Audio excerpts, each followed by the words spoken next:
j'ai une phrase que je dis souvent, c'est que quand t'as grandi dans le 93, t'es un enfant du monde.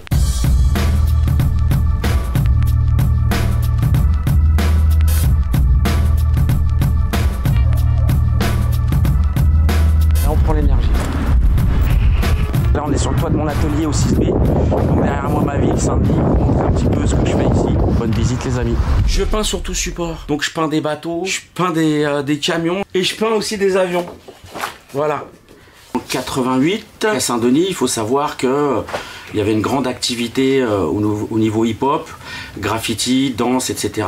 Et il y avait un groupe dont on est toujours fier qui s'appelle NTM. Donc c'était un peu notre modèle. Ils étaient hyper complets, quoi. Et donc en 90, on avait un groupe, on était beaucoup plus petits qu'eux, mais on essayait de les imiter. Donc on avait nos rappeurs, nos graffeurs, on s'essayait un peu à tout.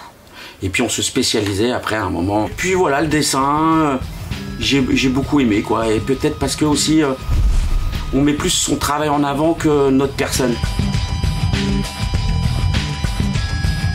Quand tu vois un tag ou un graphe dans la rue, tu vois pas forcément le visage, tu sais pas qui l'a fait spécialement, mais il y a toute une interrogation sur un peu la personne.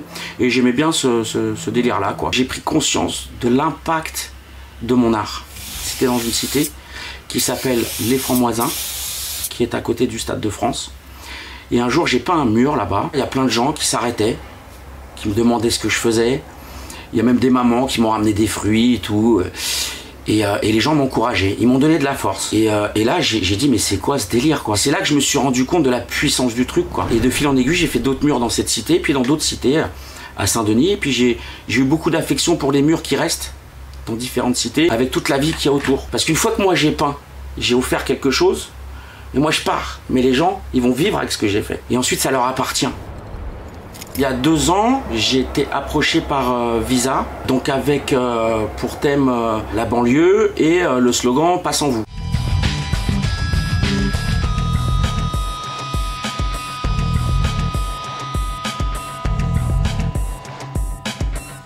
J'ai trouvé que ce projet avait du sens et puis surtout mettre à l'honneur des jeunes du 93. Pour moi, le slogan « Pas sans vous », c'est ne laisser personne sur le bas-côté. C'est l'ouverture sur le monde. C'est important d'être ouvert aussi, tu vois. Je peux me retrouver à 10 000 km en train de peindre dans une favela et puis 3 semaines après me retrouver à peindre une super maison à Hollywood. Et je suis le même, avec les mêmes tâches. L'art, c'est une ouverture, ça te permet de te réaliser aussi. C'est un accomplissement aussi, quoi. Et c'est vraiment le truc que j'ai envie de partager. Donc aux jeunes autour de chez moi, dans le 93, puis aux gens dans le monde.